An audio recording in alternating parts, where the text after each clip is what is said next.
Joseph Train was a former exciseman who lived here in Castle Douglas for many years, up to his death on the 7th of December 1852.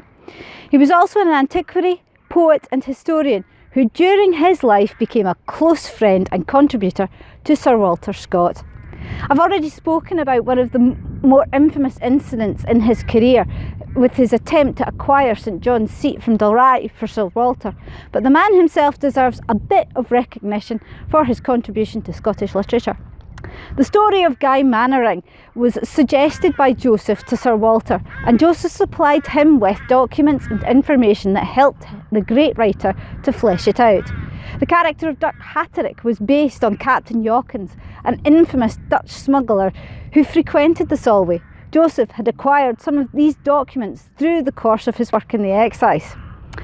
Joseph liked to acquire things for Sir Walter and his collection, but he kept a number of fascinating items for himself. His personal collection included the carved bedstead of the Black Douglas that was taken from Treves Castle. This was later exhibited at the Glasgow Industrial Exhibition in 1901. It was among the items that he showed to Charles Dickens when the author visited him at home here in Castle Douglas. Joseph was born in Ayr in 1779, and because he came from a poor working family, his schooling was cut short so that he could work at an early age. Still, he loved reading, and he would read anything he could get his hands on. Having first been apprenticed as a weaver, Joseph became a soldier for a number of years. When stationed in Inverness, the colonel of his garrison, Sir David Hunter Blair, found a book of Burns' work that he wanted to buy in a local shop, but was told that Joseph had already purchased it. The cost of the book, 31 shillings and 6 pence, was quite a substantial portion of Joseph's wages, and the colonel was really quite surprised and actually quite pleased to see this, so he had the book properly bound at his own expense and delivered it to Joseph for free. After the threat of French invasion subsided, Joseph's unit was disbanded and he returned to Ayr to work again as a weaver. He married Mary Wilson and published his own volume of poetry during this time. He was then offered a position in the excise by his old colonel. This was to prove to be a bountiful source of stories and antiquities for him.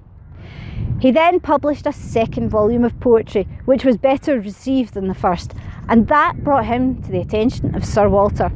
They began to correspond with each other, and Joseph soon became an unrivalled source of inspiration to Sir Walter.